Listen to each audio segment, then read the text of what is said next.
बोलिए प्रेम से श्री सद्गुरु महाराज की जय। थोड़ा ठीक से श्री सद्गुरु महाराज की जय। श्री सद्गुरु महाराज की जय।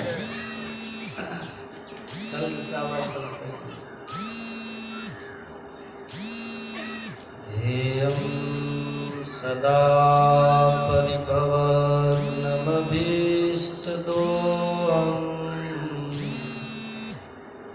तीर्थास्पदं शिवविरञ्चिनुतं शरण्यं विद्यार्थिहं प्रणतपाल भवाब्धिपूतं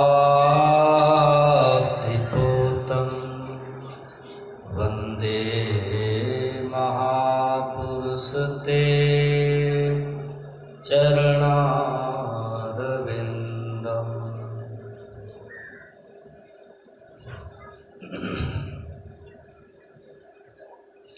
बोलिए प्रेम से श्री सद्गुरु महाराज की जय। श्री सद्गुरु महाराज की जय। असर में कसर है। श्री सद्गुरु महाराज की जय। इस पावन स्थल पर मंचासीन अर्चनीय वंदनीय मुद मंगल में पूज्य साधु समाज के पावन श्री चरणों में कोटिशः नमन। परम आदरणीय साधक वृंद, सत्संग प्रेमी महानुभावों, पूजनीय माताओं तथा भक्तिमती बहन, हम लोगों ने पाठ में कर्म और उसके फल के संबंध में सुना। प्रसंग आप लोगों ने सुना, भगवान श्री राम और भगवती सीता ये दोनों पत्तों की सैया पर सो रहे और पास में ही लक्ष्मण जी विरासन से बैठ करके पहरा दे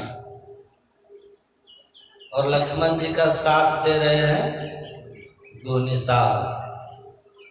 वह दृश्य देखकर निषाद के मन में विषाद होता है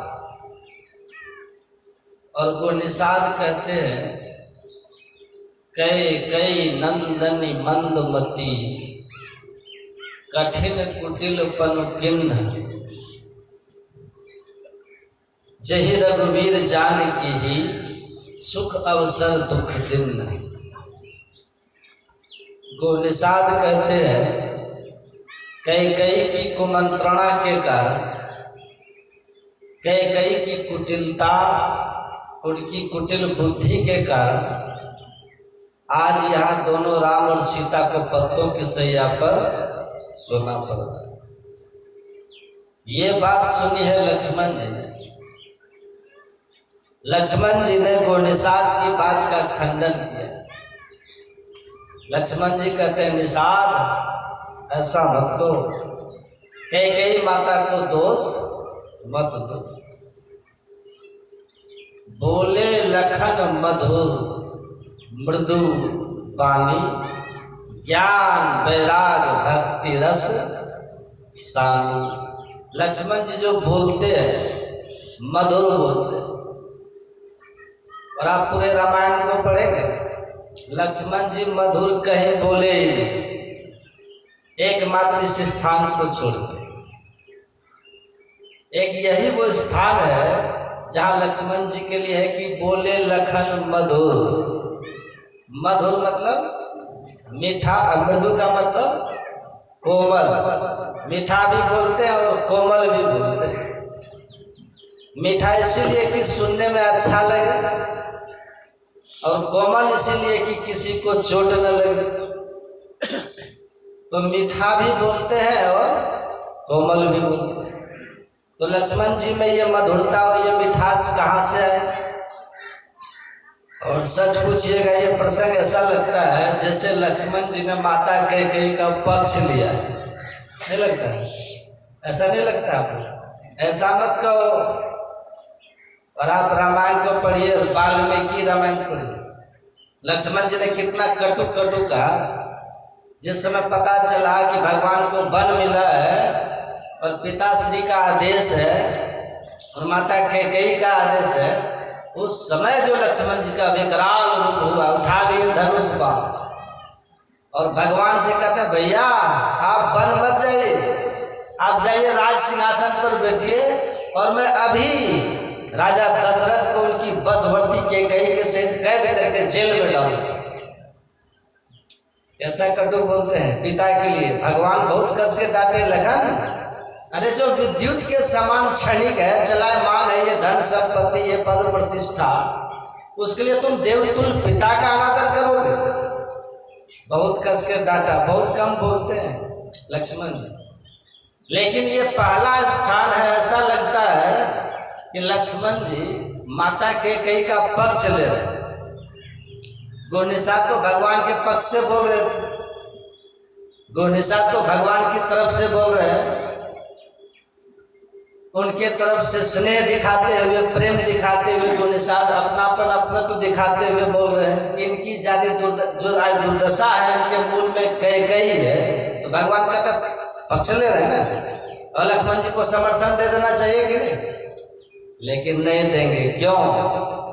क्योंकि ज्ञान, वैराग, भक्ति रस सानी, इनके जीवन में ज्ञान है। ये अंधी श्रद्धा करने वाले नहीं है, ये ठाकुर सुहादी करने वाले। ठाकुर सुहादी समझ, जो ठाकुर सुहादी करने वाले लोग होते हैं उसके भीतर भय और लोभ, ये दो गुण होता है। और ये दो जिसके भीतर नहीं हो, वही ठाकुर सुहादी कभी किसी का नहीं करते। जो सत्य बात है उसका उद्घाटन करते हैं। लक्ष्मण जी ने कहा ऐसा मत कहिए, और इसका मतलब अब ये भी मत समझ लीजिए कि लक्ष्मण जी ने भगवान का विरोध किया है, ये भी मत समझिए, अथवा भगवान के विरुद्ध कहा है। गोनिषाद को भगवान के प्रति प्रेम है ना, और लक्ष्मण जी को भगवान से भी प्रेम है और भगवान के ज्ञान से भी प्रेम है। तो बड़ा किसको कहिएगा? गोनिषाद को भगवान से प्रेम है और अभी इनके पास भगवान का वैसा ज्ञान नहीं है जैसा लक्ष्मण जी के पास, और लक्ष्मण के पास भगवान का ज्ञान भी है और लक्ष्मण के भीतर भगवान के प्रति प्रेम भी है। तो किनको बड़े कहिएगा? लक्ष्मण जी। गोनिषाद के पास अंधी श्रद्धा है और लक्ष्मण जी के पास ज्ञानमयी श्रद्धा है। इसीलिए लक्ष्मण जी ज्ञानी है, ज्ञान, वैराग, भक्ति रस सानी। और सच बात यह है, वाणी उन्हीं की मधुर होगी जिनके भीतर में ज्ञान, वैराग, भक्ति। वाणी ऐसी बोलिए मन का आपा खो, औरन को शीतल करे आपो शीतल हो। आप कितना भी बढ़िया मीठा से मीठा बना करके बोलिए, यदि भीतर में कुछ आपा है, अगर भीतर में कुछ दुर्गुण है, भीतर में कुछ कपट है, भीतर में कुछ छुपाव है, और ऊपर से कितना भी बढ़िया से बोलिएगा ना, तो लोग को एक बार सुनने में अच्छा लगेगा, दो बार सुनने में अच्छा लगेगा, और तीसरी बार में हो नहीं बाबू सब फूल पट्टी खुल जाए। वो ज्यादा दिन टिकता नहीं है।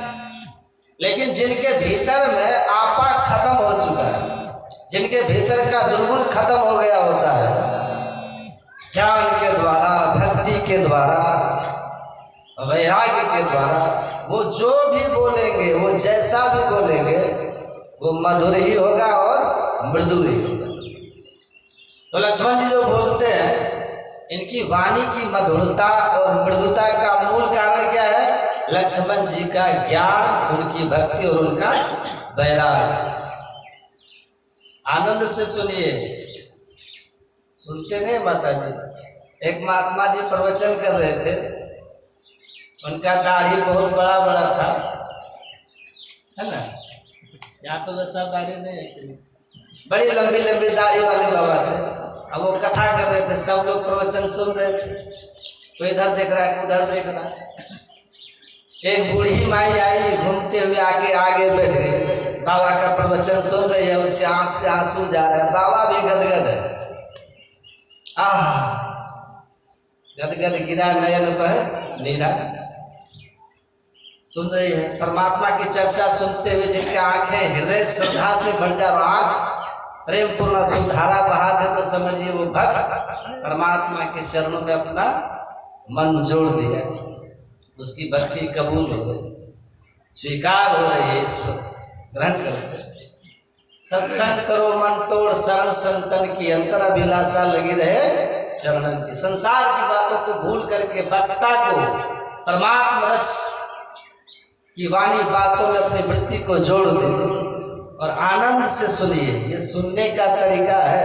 घर को आपकी परवाह नहीं है ना, चाय का पत्ती भी परेशान नहीं आपके लिए कि हमको तोड़ा नहीं, खराब हो रहे हैं चाय का पत्ती। आप यहाँ बैठ करके घर के लिए परेशान मत हो, चाय के लिए परेशान मत हो।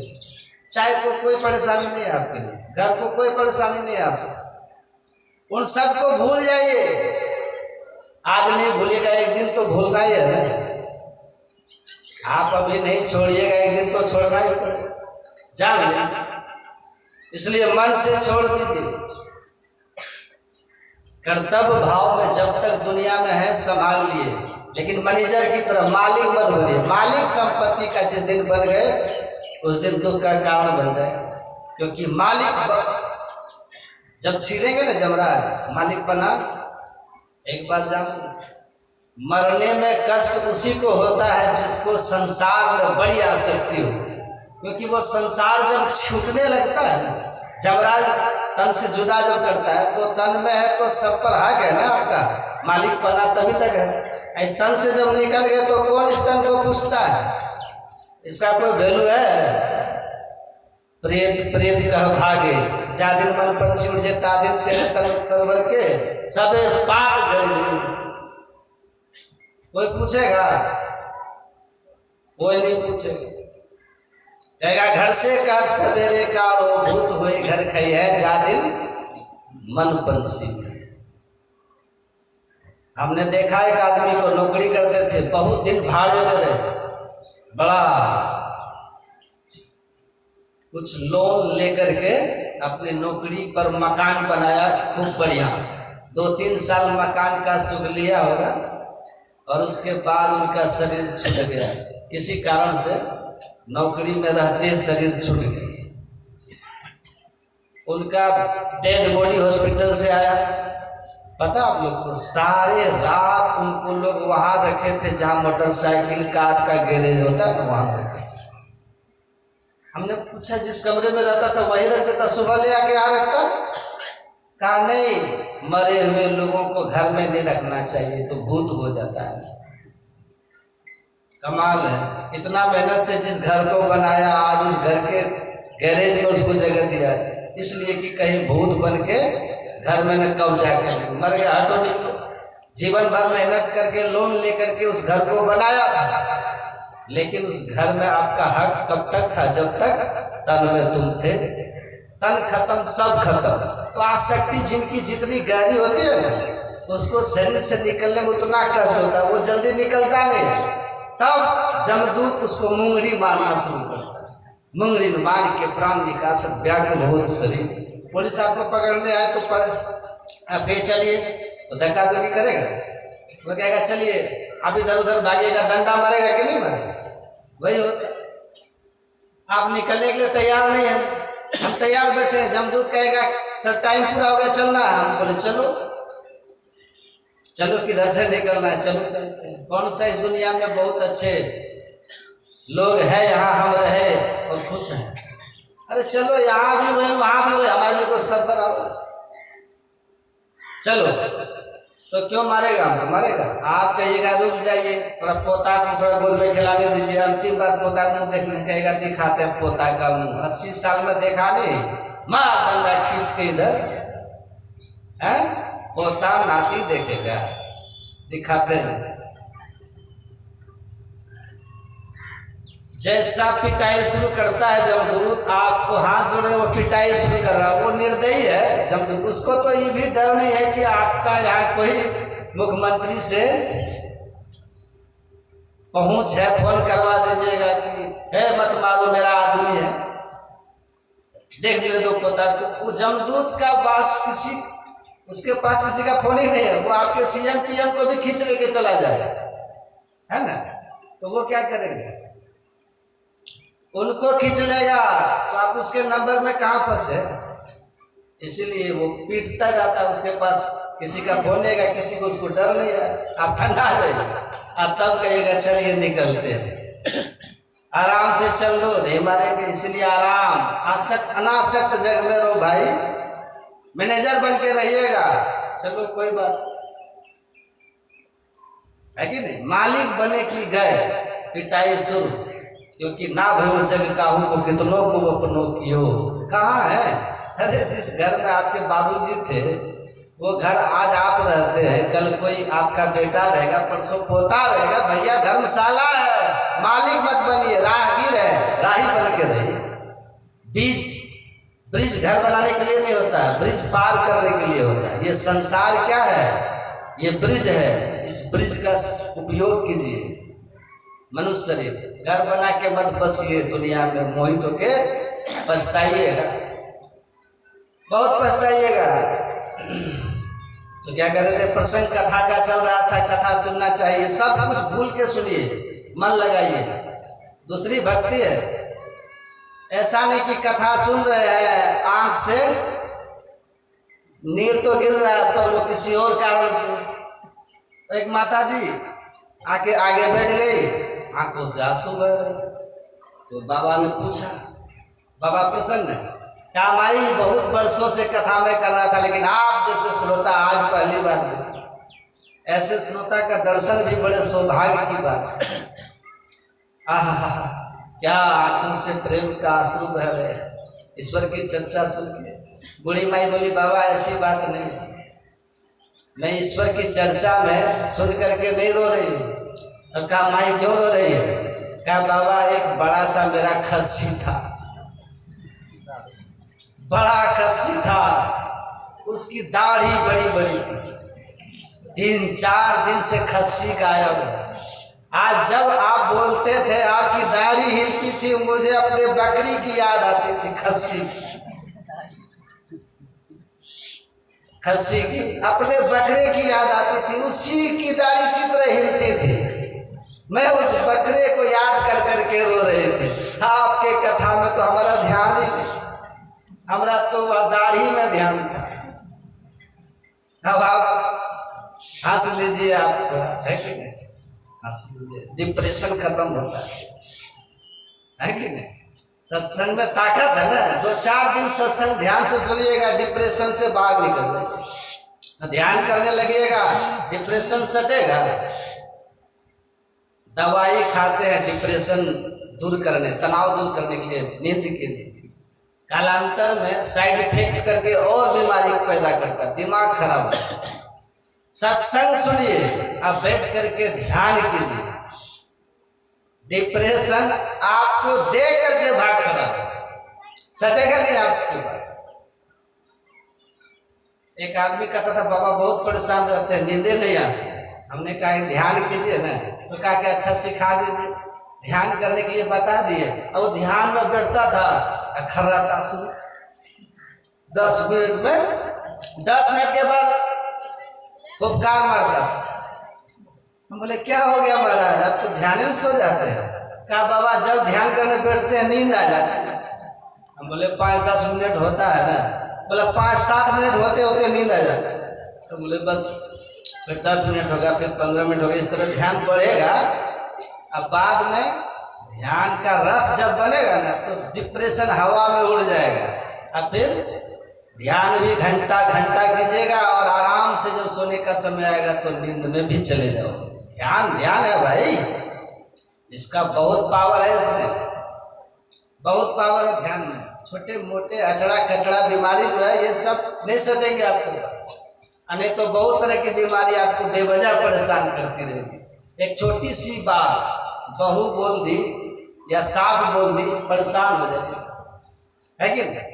वही दिमाग में घूमेगा। ध्यान कीजिएगा ना, बुलेट प्रूफ गोली जैसे बुलेट प्रूफ कार में आके नहीं लगती है, बुलेट प्रूफ जो पहने हुए उसको गोली चलाओ इधर लग के इधर गोली छिटक जाती है, भीतर नहीं जाती। वैसे आप इतना मतलब आपका मन जो है एक तरह से दूसरों की बातों से इतना प्रूफ हो जाएगा, मजबूत रहेगा कि दूसरे की बात आएगा इधर से छिटक निकल जाए, कान से निकला इधर निकल, दिमाग में घुसेगा ये आपको परेशान कर सके। मन में कोई बाहरी बात आपको परेशान नहीं कर सकेगी। भीतर से जितना मजबूत बुलेट प्रूफ हो जाएंगे आप, अपने आप में बुलेट प्रूफ हो जाएंगे मजबूत। ध्यान का ध्यान में बड़ी ताकत होती है, बड़ी शक्ति होती है। ये केवल परमात्मा नहीं मिला था, ध्यान करने लगेगा सत्संग और ध्यान में ये बल है, आपका 90% दुख ऐसे हवा में भाग जाएगा। क्योंकि बहुत सारे दुख फालतू हम पकड़ लेते हैं, ध्यान उनको पकड़ने ही नहीं देता, हमको ऐसा बना देता ध्यान। चोर चमार चंडाल कहे, कोई कहे हरिभक्त है भाई कहने दो, कोई कहे यह नारी लुभानो, कोई कहे माया रति आई, इसको भी ठीक है। कोई बड़ाई किया वो भी ठीक, कोई निंदा किया वो भी ठीक, जो जो कहता है कहने दो, कोई फर्क नहीं पड़ता। जो हम हैं हरि जानत है, अब रहन दिवस उनके गुण गाई। जो हम हैं ईश्वर जानते हैं हम क्या है, चोर चमार चंडाल है कि हरि भक्त है, वो ईश्वर जानते हैं। निर्णय उनको करना है, ज्ञान उनको देना है, सजा उनको देनी है, पुरस्कार उनको देना है। ये मच्छर तो 3 दिन का, ये हमको क्या करेंगे, ज्यादा से ज्यादा काटेंगे, थोड़ा सा खून लेंगे, है कि इतना ही करेंगे। ये मच्छर से ज्यादा मनुष्य की औकात क्या है। ध्यान कीजिएगा, परमात्मा बन जाइएगा, नहीं तो मच्छर। और आप ही नहीं, तुलसीदास जी कहे मसक ही करे बिरंच प्रभु अजय मसकते ही अस विचार तजिशन से हराम ही भजे कभी। परमात्मा की भक्ति करो, परमात्मा मच्छर, ब्रह्मा पर कृपा करते हैं मच्छर बना देते हैं, मच्छर पर कृपा करते हैं ब्रह्मा बना देते हैं। अब ब्रह्मा पर रुष्ट होते हैं तो उसको मच्छर से भी हीन बना देते हैं। इसलिए सारे संशयों को छोड़कर, अहंकार को त्याग कर परमात्मा के चरण शरण ग्रहण कीजिए, ईश्वर की भक्ति कीजिए, इसी में कल्याण है। तो सत्संग को प्रेम से सुनिए, यही दूसरी भक्ति है कि नहीं। क्या कह रहे थे लक्ष्मण जी जो बोल रहे हैं, ये ज्ञान वैराग और भक्ति के रस से सनी हुई बात है। अब देखिए भगवान का ज्ञान क्या है इनके पास, सो देखिए लक्ष्मण जी के पास। लक्ष्मण जी कहते हैं कौन काहू सुख दुख कर दाता। अब आपके घर में हो, आपका बेटा हो, अब बेटा की उंगली कट जाए और कोई उसको देखे तो बड़ा दुख दर्द जताए, बड़ा स्नेह जताए, बड़ा अपनापन जताए, उनके उस कष्ट में थोड़ा अपना आपको शेयर कर ले, और आप वहाँ खड़ा होकर कहिए वही है सोई जो राम रचि राखा, वहाँ खड़ा होकर कहिए कौन का सुख दुख कर दाता, तो अच्छा लगेगा किसी को सुनने में। उनकी उंगली कट गई है, वो दर्द में है, परेशान है, और आप वहाँ पर कह रहे हैं काउन को सुख दुख कर दाता, निष्कृत गरम भोग सुनो भ्राता, तो अच्छा लगेगा उसको। लेकिन सत्य बात को कहने के लिए थोड़ा दम चाहिए, सत्य बात को ढंग से कह देने के लिए एकदम एट पॉइंट, एग्जैक्ट पॉइंट पर वही, बिल्कुल स्पॉट पर वही, उसके लिए बहुत कलेजा में दम चाहिए। वो दम है लक्ष्मण जी के पास। अरे तो वहां भैया पत्तों की सैया पर सोए हुए, देवतुल्य भैया, देवता है तो भगवान। ये भाई साहब जो विरासन से बैठे हुए पहरा देने के लिए लक्ष्मण, ये कहते हैं काउन को सुख दुख कर दाता, निष्कृत कर्म भोग सुनो भ्राता। कैसा लगेगा उनको? अब सोचिए। लेकिन है क्या यहाँ पर? यहाँ करामात क्या है? यहाँ विशेषता क्या है? ज्ञान, वैराग, भक्ति रस सानी। अब देखिए ज्ञान यहाँ क्या है, सो देखिए, ये तो खुद भगवान है ना राम। आप विचार कीजिए, हम जिनकी पूजा करके, जिनके मंदिरों में जा करके, हम जिनको फल फूल चढ़ा करके, जल दूध चढ़ा करके, हम कुछ दान दक्षिणा चढ़ा करके, हम जिनकी पूजा करके दुखों से बचना चाहते हैं, हम जिनकी पूजा करके कर्म फल से मुक्त होना चाहते हैं, हम जिनकी पूजा से पापों से बचना चाहते हैं करके, वही भगवान है वहां पर पड़े हुए। कहां पर? पत्तों के बिछौना पर। कितनी बड़ी बात है, वो भगवान आज खुद वहां पर दुख में पड़े हुए हैं। इसके पीछे भाव क्या है? ये तो भगवान यहाँ पड़े हुए हैं और लक्ष्मण जी बोल रहे हैं। और रामचरितमानस में एक ऋषि का रोल है, ध्यान से सुनिए। उस ऋषि का नाम है देवर्षि नारद। नाम सुने? उनका नाम नारद क्यों पड़ा है? उनका नाम नारद इसीलिए है कि उनका वचन कभी रद्द नहीं होता है। वो जो कह दिए वो त्रिकाल सत्य होता है। नारद जी जो कह दिए उसको कोई गलती ठहरा ही नहीं सकता। नारद, जिनका वचन कभी रद्द न हो, वो है नारद, देवर्षि नारद। यहां तो बस इतना ही है ना, कावन को सुख दुख करदाता, निजकृत कर्म भोग सुख भ्राता। और आप पढ़िएगा उसी रामायण में, जन्म मरण सब दुख सुख भोगा, हानि लाभ प्रिय मिलन भी होगा। ये सब जो है, हानि लाभ प्रिय मिलन अभियोगा। बरबस होई रात दिवस की नाई। बरबस, मक्खी बैठ गया, वो वीडियो खराब कर दिया। बरबस मतलब हठात, नहीं चाहेंगे तभी हमारे प्रति कुछ घटना घट के रहती है। यहाँ मक्खी बैठ गया, वीडियो खराब हो। काल कर्म बस होई कुसाई, कर्म के बस होता, ये सब होते रहते। ये तो रामायण में ये बात गुरु वशिष्ठ जी कहते हैं। दशरथ जी के मंत्री कौन थे? सुमंत जी, उनका वचन है। लक्ष्मण जी तो ये कह रहे हैं। अब भागवत में लिखा है, जो राम वहां पर पत्तों की सैया पर पड़े हुए हैं, और जिनको देख करके गोनिषाद को दया आ रही है, वही त्रेता का राम द्वापर में कृष्ण भगवान बने। पता है, वहां तो भगवान करके दिखा रहे हैं, खुद से दुखी हो रहे हैं, एक अभिनय भगवान कर रहे हैं त्रेता में। और वही राम जब द्वापर में कृष्ण बने हैं, भागवत में लिखा है, भगवान के मुख से निकला हुआ वचन है, सुनिए ध्यान से। भगवान कहते हैं, कर्मणा जायते जंतु, भगवान का वचन। कर्म नेव विलीयते सुखम दुखम भयम क्षेमम कर्म नेवाभिपत्यते। भगवान कहते हैं कि कर्म से ही व्यक्ति का जन्म होता है। देखते ना, कोई लूल्हा होता है, कोई लंगड़ा हो, कोई अपाहिज होता है, कोई गूंगा जन्म से होता है ना, कोई बहरा जन्म से हो जाता है। ये सब कर्म से होता है। तो भगवान कहते हैं, कर्म ना जायते जंतु कर्म नेव विलीयते, मृत्यु भी कर्म के आधार पर ही होती है। और सुखम दुखम भयम क्षेमम कर्म नेवाभिपत्यते। भगवान कहते हैं, यदि किसी को सुख मिल रहा है उसके पीछे कर्म है, यदि किसी को दुख मिल रहा है उसके पीछे उसी का कर्म है। सब सुन रहे हैं कि नहीं?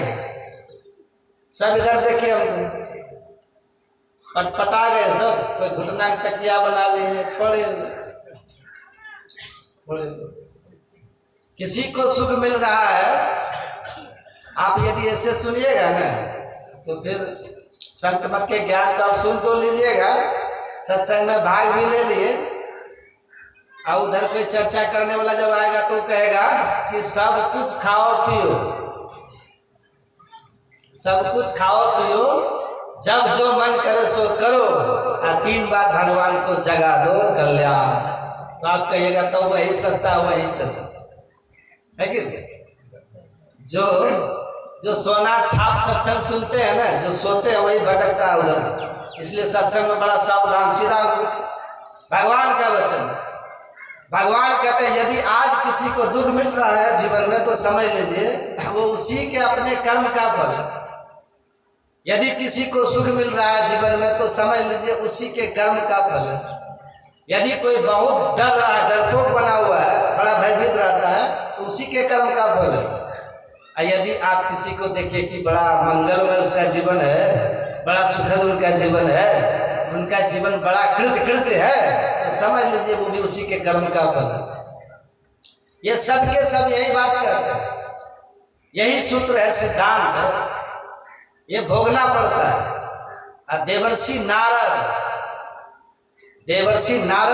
का क्या होता है? जिनका वचन कभी रद्द हो ही नहीं, जो मिथ्या कभी बोले ही नहीं, यदि कभी मुंह से मिथ्या निकल जाए तो वो सच ही हो जाए, वो है नारद। अब देखिए नारद जी महाराज का वचन सुनिए ध्यान से।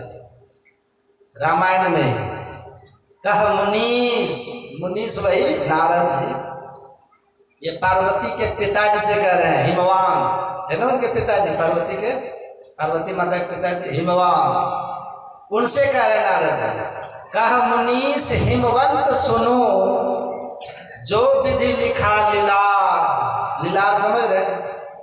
ये जो विधि लिखा लीलार मतलब ललाट, जो विधि लिखा लीलार, विधि ने जो ललाट में लिख दिया है। कहा मुनीस हिमवंत सुनो, जो विधि लिखा ललाट। अब देखिए देव, धनुज, नाग, नर, मुनि को न मिटना, इसको कोई मिटा नहीं सकता। कौन कह रहे? नारद जी। जो विधाता ने लिख दिया है उसको कोई नहीं मिटा सकता। आप कितनों प्रयास कर लीजिए, लेकिन घूम फिर करके उसी जगह पर आप चले जाएंगे, घूम फिर। राम भगवान से ज्यादा प्रयास कर पाइएगा? संत कबीर साहब की वाणी एक है ना, कबीर साहब कहते हैं, कर्म गति तारे नाही तरी। अब देखिए, मुनि वशिष्ठ से पंडित ज्ञानी, त्रिकालदर्शित है वशिष्ठ जी। मुनि वशिष्ठ से पंडित ज्ञानी, शोध के लगन धरी, पूरा शोध करके पतरा देख कर, सब कुछ देख दाख करके बढ़िया से तब शोध के लगन निकाले थे। किस लगन में राम का विवाह होना चाहिए, किस लगन में राम का नामकरण होना चाहिए, किस लगन में ये भी कि किस लगन में विवाह के बाद राम की जनकपुर से विदाई होनी चाहिए, ये भी लिखा। सीता राम के वाम भाग में सीता राम की वामान कब बने, ये सभी बातों को गुरु वशिष्ठ ने बहुत शोध कर दी। लिखने वाले कौन है? ये लिख कौन रहे? कर्म गति नाही तारी नहीं टरी। ये कोई एरू गेरू नथु खेरू नहीं लिख रहे हैं। कौन लिख रहे हैं? ये वो लिख रहे हैं जो ये कहता, मैं कहता आखिर की देखी, तू कहता कागज की देखी। वो संत कबीर साहब लिख रहे हैं। वो कह रहे हैं, मुनि वशिष्ठ से पंडित ज्ञानी, शोध के लगन धरी। अब इधर देखिए क्या कहते हैं, सीता हरण। क्या कहा? इतना शुभ मुहूर्त, इतनी मेहनत, फिर ये सीता हरण, मरण दशरथ को, अब वन में विपत्ति पड़ी। कोई टाल सके विपत्ति से? कोई नहीं टाल सके, भगवान खुद ही भोग रहे हैं। वही यहाँ नारद जी कह रहे हैं, कहा मुनीस हिमवंत सुनो, जो विधि लिखा लीला। अब आप कहेंगे कि महाराज ये विधाता विधि जो लिखता है, ये तो भगवान से छोटे न होगा, कोई भगवान से बड़ा होता है? कोई भगवान से बड़े नहीं होते, भगवान से सब छोटे ही है। हाँ, भगवान से एक बड़े होते हैं। कौन है? रामायण में लिखा है, भगवान ने खुद अपने मुख से कल सुने थे परसों, सातम समय मैं जग देखा, मोते संत अधिक कर। संत से बड़े कोई होते हैं? सबसे बड़े हैं संत, दूसरा नाम है, तीजे 10 अवतार तिन्हें प्रणाम है। ब्रह्मा विष्णु महेश सकल संसार है, अरे हारे पलटू सबके ऊपर संत मुकुट सवरा। संत हमारे प्राण, भगवान कहते हैं, सूरदास जी लिख रहे, पलटू दास जी लिखते हैं, संत पलटू साहब की वाली, संत हमारे प्राण रहो में साथ में, तीन लोग सब रहे संत के हाथ में। भगवान कह रहे संत हमारे प्राण रहो में साथ में, तीन लोग सब रहे संत के हाथ में। अब मौको डारे बेच उजुर में ना करो, अरे हारे पलटू हरि उधो से कहे संत से मैं डरूं। भगवान कहते हम संत से डरते हैं, तो भगवान से बड़े कोई है? यहाँ देखिए, कर्म फल भोगने वाले भगवान है ना। भगवान कर्म फल भोगने वाले कौन है? और पतरा देखने वाले कौन है? लगन मुहूर्त देखने वाले कौन है? गुरु वशिष्ठ है। गुरु वशिष्ठ आत्मोन्नति के शिखर पर पहुंचे हुए संत है, वो साधारण कोई नहीं है। संत देख रहे हैं पतरा और लगन मुहूर्त सब देख रहे हैं, कर्म का फल यहाँ भोग रहे हैं भगवान। ये सब लिखने वाले कौन है? कहते हैं जो विधि लिखा लीला। तो जो विधि लिखा लीला, तो वो सब तो भगवान से छोटे नहीं हुए, संत से छोटे नहीं हुए हैं? ऐसा फिर क्यों हुआ? रामायण में ही लिखा है। गांव घर में भी लोग ये बात कहते हैं, जब इतनी बड़ी बड़ी बातें हैं तो उधर से लोग सब क्या कहते हैं, को कड़ी तर्क बढ़ावे शाखा होई है जो राम रचि रखा। कौन इतना फालतू तर्क करे? एक व्यक्ति को कहा सत्संग में आ जाइएगा, कहा कि बाबा होई है सो जो राम रचि रखा, को कड़ी तर्क बढ़ावे शाखा। जब भगवान ने लिखा होगा सत्संग में जाना तो आ जाएंगे, नहीं लिखा होगा तो नहीं जाएंगे। सब खेला खत्म है ना इसमें। वही है सो जो राम रचि रखा, को कड़ी तर्क बढ़ावे शाखा। और जो विधि लिखा लीला को न मिटन हार। जब कोई मिटाने वाला है ये नहीं है, राम जो चाहेंगे वही होगा, तो क्यों इतना माथा पेची करें? फिर तो आप ये भी कह सकते हैं ठंडी में फिर ध्यान करने की जरूरत क्या है? आप कह सकते हैं कि जब यही बात है, फिर ये ध्यान करके इतना इतना एक एक घंटा बैठो माथा पेची करो। देख जाते हैं ध्यान में क्या होता है? जैसे ध्यान में बैठते हैं, आधा घंटा के बाद घंटिये का ध्यान शुरू होता है। कितना लोग का होता है, कब घंटी बजे, कब घंटी बजे। और कभी कल घंटी पर गुस्सा भी आता है, बज क्यों नहीं रहा है ना? कैसा पहाड़ लगता है एक घंटा बैठना पहाड़ लगता है।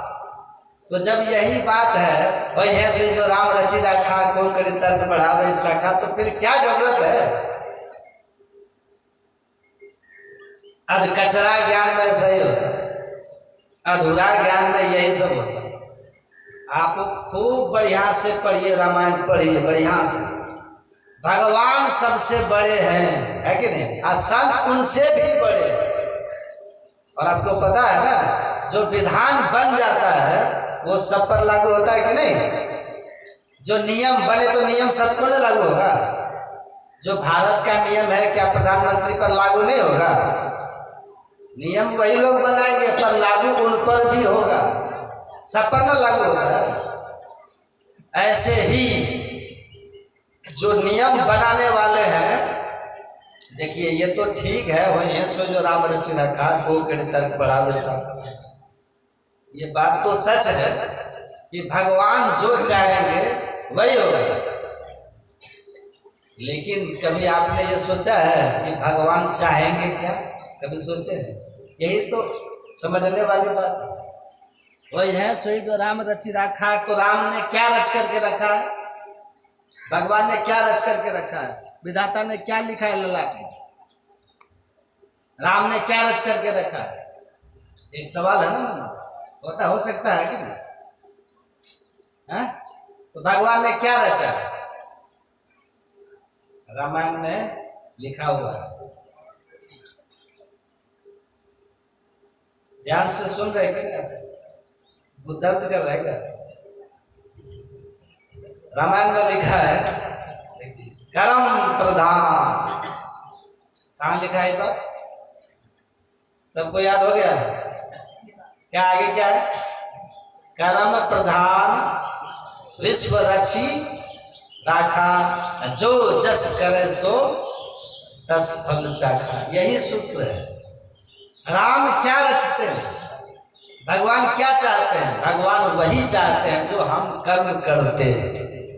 समझ में आ रहा है? हमने जो कुछ कर्म किया है ना, उसी के फल को भगवान इकट्ठा कर करके रखते हैं। अब भगवान से कर्म छिपा लेंगे हम क्या? जासन कर्म छिपावत हो सो तो देखत है घट में घर छाए। अब फिर भगवान ये भी कहते हैं कर्मण्येवाधिकारस्ते मा फलेषु कदाचन। भगवान कहते हैं कर्म करने का अधिकार आपको है, फल लेने का अधिकार है क्या? यदि फल लेने का भी अधिकार होता तब क्या करते? देखते हैं प्रसाद के लिए कैसे उठा पटक होता है। कहीं भंडारा में देखे प्रसाद जब बटे उस समय देखिए कैसे लोग लूटता है। यदि ऐसी ही छूट कर्म फल के लिए हो जाती तो वहां भी लूटपाट शुरू हो जाता। होता है कि नहीं? भगवान कहते हैं कर्मण्येवाधिकारस्ते, कर्म करिए बस, मा फलेषु, फल का हक आपको खुद से नहीं, हम देंगे। और इसी बात को खोल के और खूब बढ़िया से रामायण, यहाँ तो कृष्ण भगवान कहते हैं ना, ये गीता की बात में सुना है। अब गीता का दूसरा अध्याय वहां भी पढ़िए, वहां आप पढ़िए रामायण। वहां भगवान राम कह रहे करम ही मोह बस नर अघनाना, कर ही मोह बस अस्वार्थ रथ परलोक नसाना, इनकर काल रूप मैं भराता, अशुभ अशुभ कर्म फलदाता। हे भाई, जो अज्ञानता बस मोह ग्रसित होकर के विविध प्रकार का पाप कर्म करते हैं, उसके लिए मैं ही काल बन जाता हूं। कौन कह रहे हैं? भगवान राम कह रहे। एक माताजी प्रणाम किया घुटना में, तो बाबा ने कहे यहाँ पर प्रणाम मत कीजिए। कहा क्यों? तो वहां पर जम का वास है। तो वास्तव में बात भी तो सच है, नहीं किसी को घुटना में कभी प्रणाम करना उचित नहीं, ये नियम नहीं है। प्रणाम जब भी कीजिए तो पूरा झुक करके, है ना, चरण में करना चाहिए। और वहां चरण में विष्णु भगवान का वास है, ऐसा माना जाता है। और यहाँ पर जमराज का वास है। लेकिन आप प्रणाम कैसे करते हैं? ऐसा ऐसा लोग कपड़ा पहनता है ना, ठीक से झुक भी नहीं पाता, जरा सा झुके बस ऊपर से ही प्रणाम कर। तो यहाँ पर प्रणाम करना ठीक नहीं है। अच्छा मान लीजिए यदि अभी कोई व्यक्ति हमको प्रणाम करे, आप मान लीजिए आए, किसी को भी आप प्रणाम, जब आप प्रणाम करते हैं तो हमको अच्छा लगता है, हम कह देते हैं कि कभी कुप्पा घाट गए हैं, कहता नहीं तो हम पे आइए कुप्पा घाट, प्रणाम करता है तो बोलते हैं ना। जब प्रणाम करता है तो थोड़ा देखते सज्जन है, भोला भाला इंसान है, प्रणाम करता है तो उनको पूछते हैं कुप्पा घाट गए हैं, नहीं तो आइए कुप्पा घाट। आप विचार कीजिए, आप यहाँ प्रणाम कीजिएगा, यदि जमराज खुश हो जाएंगे तो कहाँ आने के लिए कहेगा आपको? कहाँ कहेगा?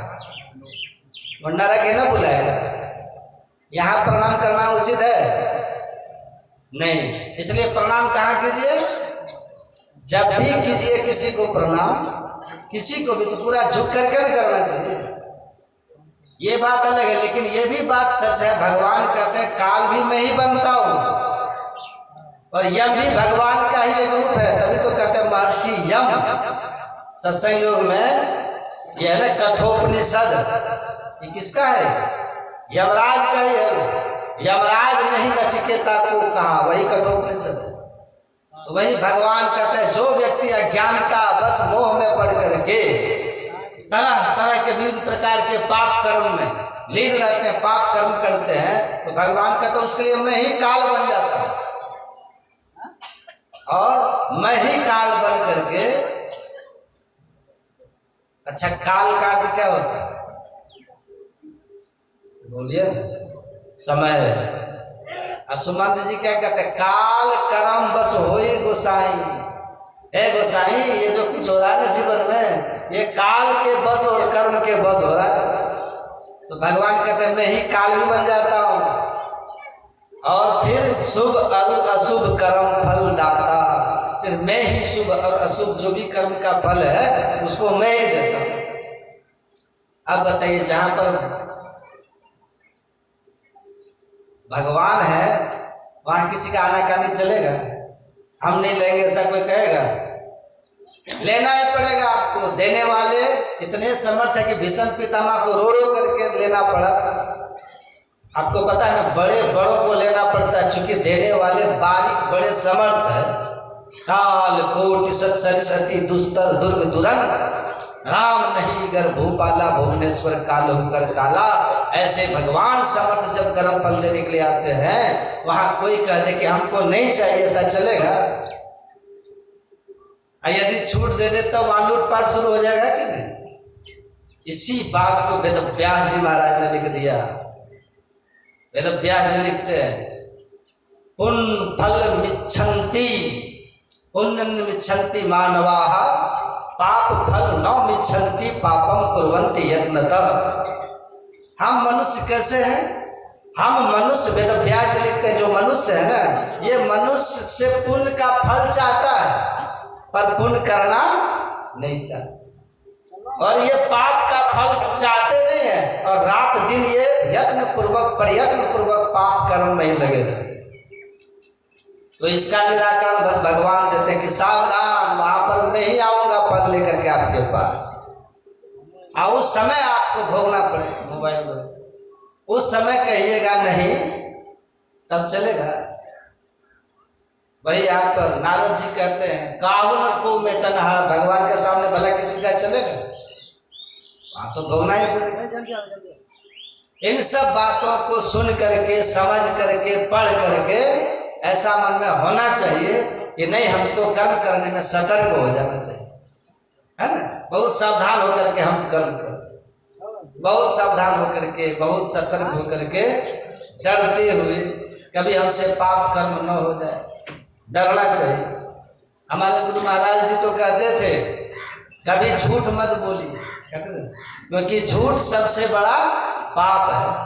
और झूठ एक ऐसा बोरा है, एक ऐसा झोला है जिसपे दुनिया का सब पाप अट जाता है, समा जाता है कि नहीं? आप किसी का सामान चुरा लीजिए तो चोरी का पाप हो गया कि नहीं? किसी ने पूछा, भाई साहब आपने मेरा सामान चुराया? आप कह दीजिए नहीं। यदि कह देते हाँ तो कुछ प्रायश्चित की संभावना होती। यदि आप कह दिए नहीं, तो नहीं तो झूठ होगा कि नहीं? झूठ रूपी झोला में, बोरा में वो चोरी का पाप समा गया। झूठ तो खुद पाप है ही है। तो हमारे गुरु महाराज जी कहते थे कि कभी झूठ मत बोलिए, और यदि कभी भूल से झूठ मुंह से निकल भी जाए तो पछताइए और झुर्रिए, गुरु महाराज की वाणी है, और भगवान के सामने, अपने इष्ट के सामने, सदगुरु महाराज जी के सामने हाथ जोड़ करके प्रार्थना कीजिए, हे गुरु महाराज जी हमको इतनी शक्ति दीजिए कि अब फिर दोबारा हमारी जिह्वा से झूठ नहीं निकले। ये प्रार्थना कीजिए। यदि उसके बाद फिर झूठ निकल जाता है तो उस जिह्वा को काट करके फेंक दीजिए। इतना कड़ा हिदायत है गुरु महाराज, कितना सोच समझ करके चलना चाहिए। अब विचार करें। तो ठीक है, अब हम सत्संग सुनते हैं, इन सब बातों को समझते हैं, हम बात हृदयंगम करते हैं, बात बुद्धि में अट जाती है, बैठ जाती है, हम अब सावधान होकर के करें, है ना? लेकिन पहले क्या क्या कर्म किए वो पता है, उसका फल तो भगवान देने के लिए आएंगे कि नहीं? तो जब भगवान देने के लिए आएंगे तो उस समय कोई है उपाय बचने का? एक उपाय है। दुनिया में सबका कुछ न कुछ विकल्प होता है कि नहीं? चाहे कितना दुनिया में आपको फांसी की सजा सुना दे, पर राष्ट्रपति चाहे तो रोक सकता है कि नहीं? सबका विकल्प है। ये राष्ट्रपति तो आपको भले छोड़ भी देगा, दे दो इसको फांसी, दे देगा। लेकिन एक ऐसी हस्ती है संसार में जो अपने शरणागत को कभी नहीं छोड़ते। कौन हस्ती है वो? सत्संग योग में हमारे गुरु महाराज ने दे दिया है, लिख दिया है। खुद गुरु महाराज जी ने लिखने की कृपा की है। सत्संग योग में आप पढ़ लीजिए, हरि ने करम धर्म भरमायो, हरि ने कर्म जाल में घेरी, गुरु ने काटी ममता बेरी। हरि ने कर्म भरम भरमायो, गुरु जोगी कर सबे छुड़ायो। एक विकल्प है। क्या क्या विकल्प है? भगवान से भी बड़े है ना संत, ये बचा सकते हैं। कौन है बचाने वाले? संत। अच्छा, सबसे बड़ा भगवान कौन है अपने यहाँ?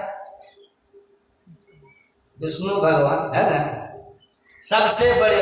उन्हीं के नीचे ये भगवान शिव ब्रह्मा जी सब उनके नीचे ही माने जाते हैं, सब उनके नीचे है। और उसी विष्णु भगवान के अवतार है राम भगवान, है कि नहीं? राम भगवान अब खुद ही कह रहे हैं मोते अधिक संत कर लेखा। और उन्हीं के अवतार है कृष्ण भगवान। कृष्ण भगवान तो कहते हैं निरपेक्षम मुनिम शांतम निर्वैरम समदर्शिनम अनुव्रजाम में हम नित्यम पूजनते घृणे रूबी। भगवान तो कहते हैं ऐसे संत के हम पीछे पीछे चलते हैं। भगवान के मुख से निकला हुआ वचन है, हम नहीं कहते। आप पलटू दास लिखते हैं भगवान कहते हैं मोह को डाले बेच। अगर संत चाहे तो उनको बेच भी सकता है, बेच लेंगे भगवान। जैसे आप सब्जी बेचते हैं बाजार, वैसे भगवान को संत चाहे तो बेच सकते हैं। परमात्म सो गुरु बड़े गावत वेद पुराण। अब हरि के घर में मुक्ति है, गुरु के घर में भगवान। संत तो सतगुरु तो भगवान से खेलते। संत कहे सोई करे राम न करते वाय। संत जो कह देते हैं भगवान को वो करना पड़ता है, कर देंगे भगवान। भगवान नहीं कर पाएंगे। एक ऑप्शन है, एक विकल्प यही है कि संत की शरणागति लीजिए, बस भगवान नहीं बचाएगा। अच्छा, एक बात और बताइए, भगवान के लिए आप लोग पैरवी करवाते हैं ना गांव घर में? लोग भाई साहब मेरी पैरवी कर दीजिए, देखिए बड़ा संकट आने वाला है, फलाना पुलिस हमको अरेस्ट करने वाली है, जरा आप पैरवी करती। तो पैरवी कराते हैं ना आप लोग, हैं? आप पैरवी करवा के उससे मुक्त हो जाते हैं कि नहीं? यदि पैरवी करने के लिए गुहार करने वाले लगाने वाले कोई पिताजी हो और उनका पुत्र बहुत बड़े पद पर हो, जिसमें ये हक है, अधिकार है, वो पैरवी कर सकते हैं, तो क्या ये पिताजी के आग्रह को कभी छोड़ेंगे? पिताजी के गुहार को कभी तिरस्कारित करेंगे? पुत्र नहीं करेंगे। यहाँ तो भगवान खुद भोग रहे थे। चलिए भगवान ने नियम बनाया, अपने नियम का पालन कर रहे हैं। अब भगवान के पिताजी का नाम क्या था? राजा दशरथ जी महाराज। जब दशरथ जी महाराज राम को वन से लौटाने में, अयोध्या में रखने में सब कर्म करके थक गए, सब प्रयत्न करके सब उनका निष्फल हो गया, इनका कोई भी प्रयास सफल जब नहीं हुआ, तब अंतिम में ये देख लेते कि अब हम मर गए, अब हम नहीं बच पाए। उस समय, उस मृत्यु के समय, उस समय में दशरथ जी के दिमाग में एक बात अचानक कौंधी है। क्या कौंधी? तापस अंध मृत्यु सुधि आई है, कौशल्य ही सब कथा थी। अंतिम समय में दशरथ जी महाराज के दिमाग में तापस अंध मृत्यु सुधि आई। तापस किसको कहा? तापस श्रवण कुमार के पिताजी। श्रवण कुमार को किसने मारा था? बोलिए ना, दशरथ जी महाराज ने। उनको शब्द वेदी बाण आता था चलाने के लिए, वो जंगल में शिकार करने के लिए गए हुए थे, और श्रवण कुमार उसी जंगल से गुजर रहे थे। उनके माता पिता अंधे थे, लेकिन उनके पास दिव्य शक्ति, वो तपस्वी थे ना, उनको प्यास लगी अपने पुत्र श्रवण कुमार से कहा कि पुत्र बगल में तालाब है, पानी भर करके ले आओ। पानी भरने के लिए गए तो वो घड़ा था ना, घड़ा को जैसे डुबडुबाया तो गुड़ गुड़ गुड़ करके आवाज होती है ना पानी भरने में, वो आवाज जैसे पानी भरने में हुई, दशरथ जी ने दूर से सुना, देखा नहीं है, केवल सुना दूर से। बस शब्द भेदी बाण वहीं से चला दिए और वो बाण सीधे श्रवण कुमार को जाके लग गए। जैसे लगता है धराशाही हो गए, गिर गए। दशरथ जी दौड़ के, इनके मन में हुआ कि हाथी पानी गिरा, लगा हाथी, सोचा हाथी मर गया। और जैसे दौड़ करके वहां गए, देखते हैं कि अरे तो श्रवण कुमार।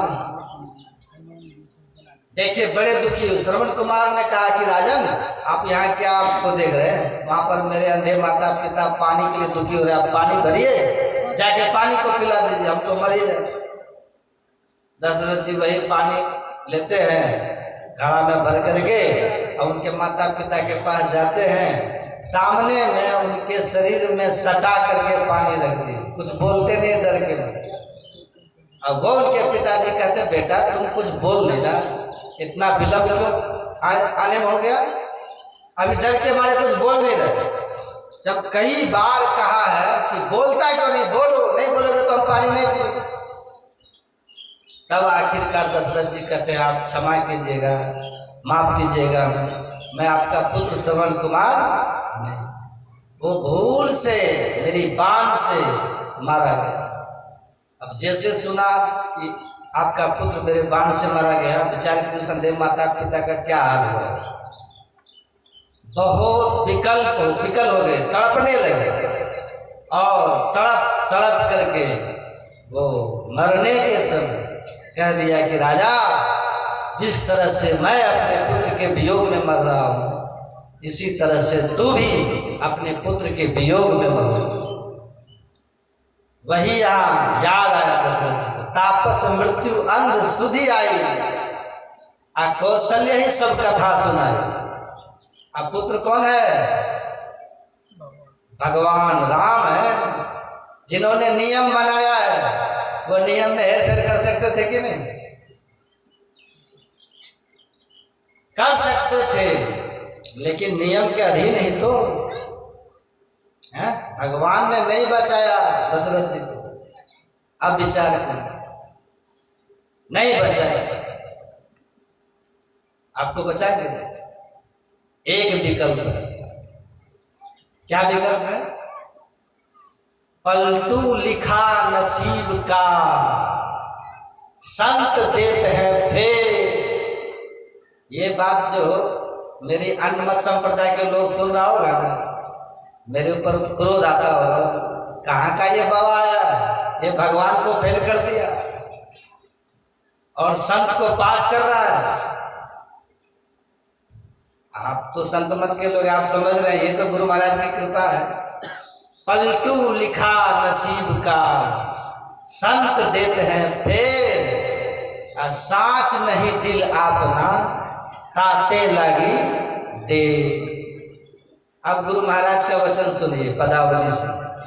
सदगुरु महाराज कहते हैं, विविध भांति के कर्म जगत में जीवन घेरी फंसाता है, बचाता कौन है, बाबा देवी कहे कह में ही सतगुरु गुरु ही बचाता है। उधर नारद जी क्या कह रहे थे, कौन मेटन हा। उधर पलटू साहब क्या कह रहे हैं, एक विकल्प है, क्या गुरु महाराज भी देखिए कह रहे हैं, बाबा देवी कहे कह में ही सतगुरु गुरु ही बचाता है। अगर गुरु चाहे तो बचा दे। आप कहेंगे बाबा जब नारद जी का वो बचा रहा है, वो वचन है जो रद्द नहीं हो सके, तो फिर जब वो बात ये कह दिए तो फिर ये विकल्प कहां से है। नारद जी ही विकल्प दिए रामायण में, नारद जी ही विकल्प दिए हैं, भाव्यु मेट सके त्रिपुरारी। जो भावी है ना, कुछ जो कुछ घटित होने वाला भविष्य में, उस घटित होने वाले उस भविष्य की घटना को नारद जी कह रहे हैं, एक है विकल्प जो मेट सकते हैं, वो कौन है, भाव्यु मेट सके त्रिपुरारी। लेकिन उसमें शर्त लगा हुआ है, क्या, नारद जी कहते हैं जाओ तप करे कुमारी तुम्हारी। उसी हिमवंत से कह रहे हे राजन, अगर त्रिपुरारी चाहे ना तो भाभी को मिटा सकते हैं, पर इसमें शर्त यह है कि तुम्हारी कुमारी मतलब पार्वती को तप करना पड़ेगा। इसमें दो देखिए मुख्य बात। एक तो नारद जी ने सीधे शिव नहीं कहा, शंकर नहीं कहा, या भोले बाबा नहीं कहा। क्या कहा? पहली बात तो उन्होंने कहा त्रिपुरारी। त्रिपुरारी अर्थ होता है त्रिपुर नामक दैत्य का वध करने वाला त्रिपुरारी। उनका अरि मतलब शत्रु। ये त्रिपुर क्या है? एक राक्षस का नाम था ना, त्रिपुर दानव, भागवत में लिखा है त्रिपुर एक राक्षस का नाम।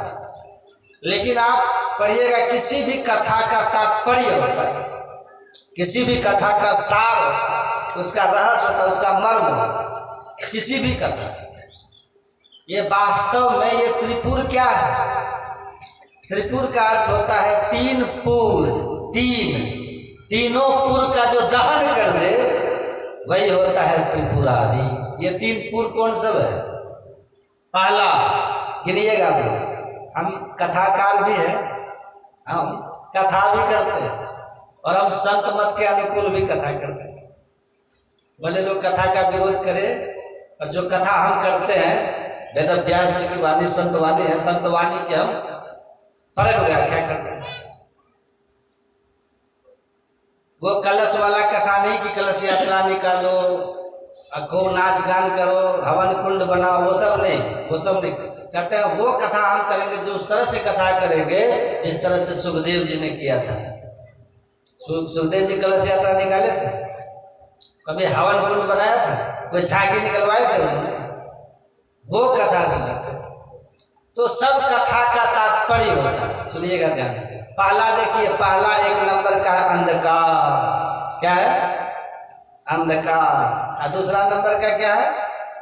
प्रकाश। और तीसरा नंबर का सब। ये तीनों पर्दों को जो पार कर जाए, ये तो वास्तव में जो ये तीनों पर्दा को पार करे वो कौन होते हैं? वही होते हैं संत, वही होते हैं संत सदगुरु। और इसी दृष्टिकोण से भगवान शंकर को कहते हैं तुम त्रिभुवन गुरु वेद बखाना। इसी दृष्टिकोण से भगवान शंकर सदगुरु का भी रूप इसी दृष्टिकोण से करते हैं। तो जिनके भीतर ये तीनों पर्दा खत्म हो चुका है वही कहलाते हैं संत सदगुरु। हमारे गुरु महाराज क्या कहते हैं? बाबा देवी कहे कह में सदगुरु गुरु ही मिला ना बात, दोनों बात। बाबा देवी कहे कह में ही सदगुरु गुरु ही बचाता है। गुरु बचा लेता है, सदगुरु। गुरु अगर चाहे तब बचा लेते हैं। इसीलिए बस एक ही विकल्प है। अच्छा, गुरु कैसे बचाएंगे? सदगुरु कैसे बचाएंगे? पहली बात तो वो सदगुरु बचाएंगे जो तीनों पर्दा को पार किए होंगे, वो सदगुरु बचाएंगे। एक संत का आप लोग नाम सुने होंगे, अपने देश में एक संत, उनका नाम था समर्थ गुरु रामदास। नाम सुने? ये थे मराठा शिवाजी के गुरु। एक बार इनको जरैया बुखार लगा था, समर्थ रामदास जी को जरैया बुखार। और शिवाजी को पता चला कि मेरे गुरुदेव बीमार हैं। वो तो मराठा थे, सम्राट थे। अपना दल बल लिया, घुड़सवारी करके कहा चलो गुरु जी से भेंट करते, गुरु जी का दर्शन करते हैं। अब वहाँ समर्थ रामदास जी को ज्वर लगा है, अपनी झोपड़ी में वो कम्बल ओढ़ करके पड़े हुए हैं, कहर कुहर रहे हैं। पता ना बुखार में लोग कहरते कुहरते हैं, वो कर रहे हैं। इधर शिवाजी को पता चला तो अपना घोड़ा लिए, घुड़सवारी की, अपने दल बल को लिए और चल पड़े दर्शन करने। यहाँ समर्थ रामदास जी को पता चल गया कि मेरा शिष्य शिवा मुझसे मिलने के लिए, मेरा दर्शन करने के लिए आ रहा है। भले है शिष्य लेकिन है तो राजा है ना, तो राजा का तो सम्मान उसी तरह से होना चाहिए।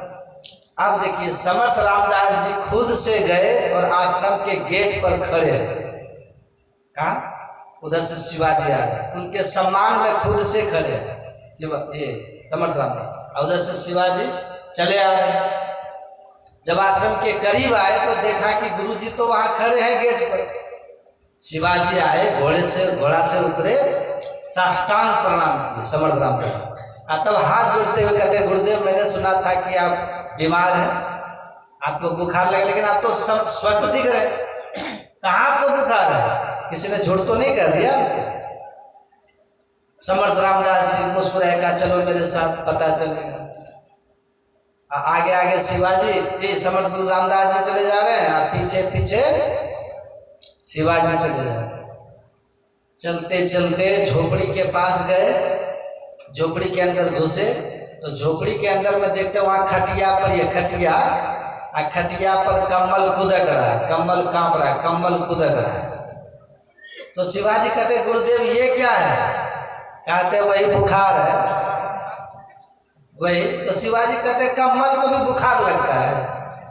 कहा कम्बल को तो बुखार नहीं लगता, लगा था मुझे, लेकिन मैंने बुखार को कम्बल में रख दिया और मैंने बुखार से कहा तुम कम्बल से लिपटो और मैं अपने शिष्य से मिलकर गया। तो वही बुखार,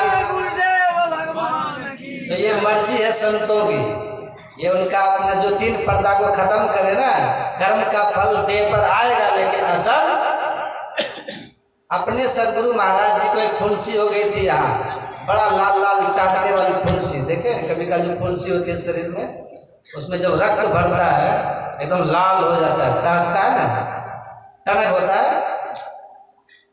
तो वही फुंसी यहाँ पर गुरु महाराज को हो गई। तो कुछ भगीरथ बाबा उन्होंने कहा कि सरकार आपको फुंसी हो गई है, दर्द तो करती होगी। क्या बोले? सरकार आपको फुंसी हो गई है। फिर से बोलो, क्या बोले? तब फिर कुछ बाबा क्या करते हैं, गुरु महाराज जी का हाथ पकड़ के अब फुंसी को छुआते हुए कहते सरकार ये जो फुंसी आपको हो गई है इसमें दर्द हो रहा होगा। तब सदगुरु महाराज जी ने करनी कृपा की, फुंसी शरीर को हुई है जी, मुझको फुंसी नहीं। कर्म का फल ऐसा कोई शरीर पर आया है, लेकिन अपना ऐसे जो समर्थ संत सदगुरु होते हैं उन्हीं के लिए है ये बाबा देवी कहे कर में ही सदगुरु गुरु ही बचा। यही है त्रिपुरारी वास्तव में, यही है त्रिभुवन गुरु वेद बखाना। ऐसे यदि कोई संत हो वो बचा लेगा। तो संत कैसे बचाएंगे? उसमें भी शर्त लगा हुआ है, गुरु जोगी कर, गुरु जोगी बना करके तब छुड़ाते हैं। ऐसे नहीं कि गुरु महाराज जी के पास गए और गुरु महाराज जी छोड़ा देंगे। हाँ वो भी होता है, उनकी कृपा से तो क्या नहीं होता। संत दयाल दया जब करे कोटि भेद जीव निस्तर, ऐसा क्यों होता है?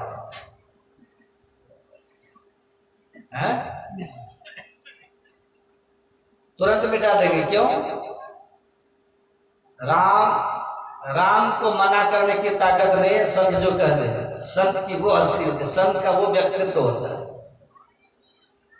संत शरण जो जन पड़ा ताही का लगा ठिकाना, और नहीं कहीं कुशल सकल बैराट चबा।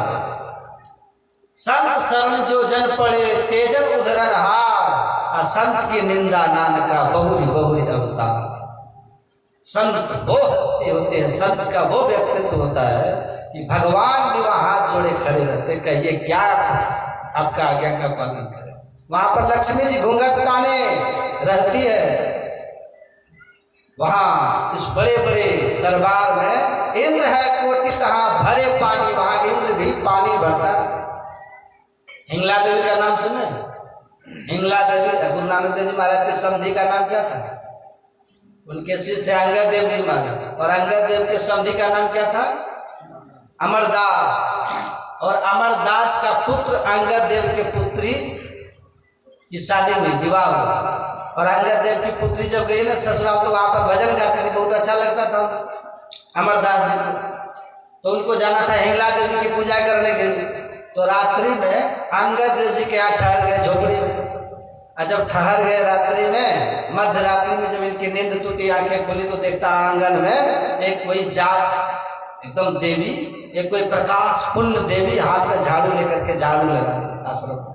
अमरदास जी जाते हैं, उस देवी से हाथ जोड़ करके पूछते हैं कि देवी आप कौन है जो झाड़ू लगा रहे हो? एक बार मैं कुछ नहीं बोली, 2 बार मैं कुछ नहीं बोली, तीसरी बार में वो कहती है कि मैं वही हिंगला देवी हूँ जिसकी तू पूजा करने जा रहा है।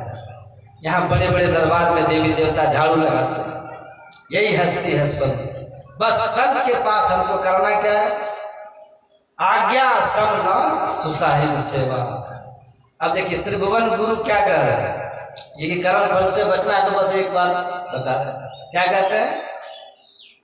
यह करोति सदा ध्यानम, भगवान शिव का वचन, यह करोति सदा ध्यानम आज्ञा परमस्य गोपितम पूर्व जन्म कृतम पापम विनश्यद विरोधतम। भगवान शिव कहते हैं जो एकांत में बैठ करके अत्यंत गोपित होकर के आज्ञा चक्र का ध्यान करते हैं, उनका सब किया हुआ कर्म फल विनष्ट हो जाता है। यही है विकल्प। लेकिन अब सवाल यह है कि आज्ञा चक्र में जो ध्यान करें उसी का होगा। इसी बात को कहते हैं ना, ध्यान बिंदु उपनिषद में सबको जानते हैं, पढ़े होंगे, सुने होंगे। यदि शैल समम पापम विष्णु को योजनम वेदते ध्यान योगे नान्यो वेदा कदाचन। पापों को नष्ट करने के लिए ध्यान के अलावा कोई दूसरा उपाय नहीं। इधर यदि पहाड़ के समान में फैला हुआ पाप हो ना, तो वह पाप ये ध्यान योग से नष्ट हो जाता है। लेकिन ये ध्यान की विधि, ये ध्यान करेगा कौन? यही बात हमारे गुरु महाराज जी ने हम लोगों को कहा कि रटा दिया, सत्संग नित और ध्यान नित रहिए करत संलग्न हो, व्यभिचार चोरी नशा हिंसा झूठ तजना। जो पंच पापों को छोड़ करके प्रतिदिन ध्यान करेंगे तो उन्हीं का कर्म फल खत्म होगा, उन्हीं का कर्म फल मिटेगा। कर्म फल के दुख शोक से छूट करके आनंद की स्थिति में आ जाए। यही जब करेंगे तब। तो अब ये ध्यान करेंगे, ध्यान कहते हैं किसको? ध्यान किसको कहते हैं? तीन तरह का ध्यान तो हम लोग जानते ही हैं। एक होता है मानस ध्यान, है ना? एक होता है बिंदु ध्यान। मानस ध्यान के कहते हैं गुरु जाप मानस ध्यान, मानस कीजिए दृढ़ साध करेगी, ये ध्यान हो गया। अब फिर हम लोग आते हैं बिंदु ध्यान विधि, नाद ध्यान विधि, सरल सरल जग में पर। ये तीन ही ध्यान है, तीन के सिवा कोई ध्यान है ही नहीं। तीन के सिवा यदि कोई ध्यान है तो भगवान शंकर उसके लिए कहते हैं न ध्यानम ध्यान मिथ्या हो, वो ध्यान ध्यान नहीं है। जिससे कर्म फल मिट जाएगा वो इसमें जो है तीन ध्यान है ना, तीन ध्यान में मानस ध्यान को इधर ही रखें। मानस ध्यान आपको बिंदु ध्यान करने की योग्यता प्रदान करता, सुनिए। लेकिन कर्म का फल कैसे मिटेगा? उसी बिंदु ध्यान से। बिंदु ध्यान करने से आप अशुभ कर्मों के करने से बचेंगे और कर्म फल से आप पूर्ण मुक्त हो जाएंगे नाद ध्यान करने से। कर्म बंधा संसार बंधा में आपसे, जमपुर बंधा जाए कर्म के फांस से, कौन सके छुड़ाए रस्सा मोट है, अरे हारे पलटू संतन डार काटी, नाम की ओट है, वही नाम, उसी नाम का वही, चाहे उसी को नाद कहिए की बात। तो जो नाद ध्यान अपने भीतर करेंगे, नाद ध्यान करने वाले सभी कर्मों से मुक्त हो जाते हैं, क्योंकि नाद ध्यान करने वाले को अपने स्वरूप का दर्शन हो जाता है। स्वरूप का दर्शन जैसे हुआ, कर्म की वही स्वरूप ही चिन्ह है, फिर वो स्थिति उनकी हो जाती है। पर नाद ध्यान उसको होगा जिसको बिंदु ध्यान होगा। हमारे गुरु महाराज जी कहते हैं गुरु भेद धरी धरी, दिव्य दृष्टि करी करी, तीन बंद बंद करी भजो नाम सोई। जिनको दिव्य दृष्टि अपने भीतर खुल गई है, दिव्य दृष्टि वाले को ही नाद ध्यान है। या फिर जो बिंदु को प्राप्त कर लिया, क्योंकि बिंदु पीठ विनिर्दिद्य नाद लिंगम उपस्थितम, जिसको बिंदु मिल गया उसी बिंदु से नाद मिल गया। तो मानस ध्यान जो हम लोग करेंगे, इस मानस ध्यान से हमको बिंदु ध्यान की योग्यता मिलेगी, और जो बिंदु ध्यान कर लेते हैं उसको दिव्य दृष्टि खुल जाती है। अनहद अनहद धुन मीठी, असुरत गहे करी दिव्य तिथि। दिव्य का मतलब दिव्य, जो दिव्य दृष्टि, तिथि का मतलब दृष्टि। जिनको दिव्य दृष्टि मिल जाती है उसी को वो धुन मिलती है। जो कोई चाहे नाम, सो नाम अनाम है, लिखन पढ़न में नाही, निहक्षर काम है। वो जो नाम है, अरे हारे पलटू गैव दृष्टि से सत नाम वह देखते। गैव दृष्टि कहिए चाहे दिव्य दृष्टि कहिए, एक ही बात। तो सभी संत महापुरुष का एक ही ज्ञान है। यदि कर्म के फल से हम पूर्णतः मुक्त होना चाहते हैं तो बस नाद ध्यान उसी से होगा जो बिंदु ध्यान में सफल हो गया, और बिंदु ध्यान उसी से होता है जो मानस ध्यान में सफल हो जाता। यही ध्यान योग करेंगे, इसके सिवा पापों को नष्ट करने वाला दूसरा कुछ भी नहीं। यही ध्यान जो करेंगे वो मुक्त हो जाएगा।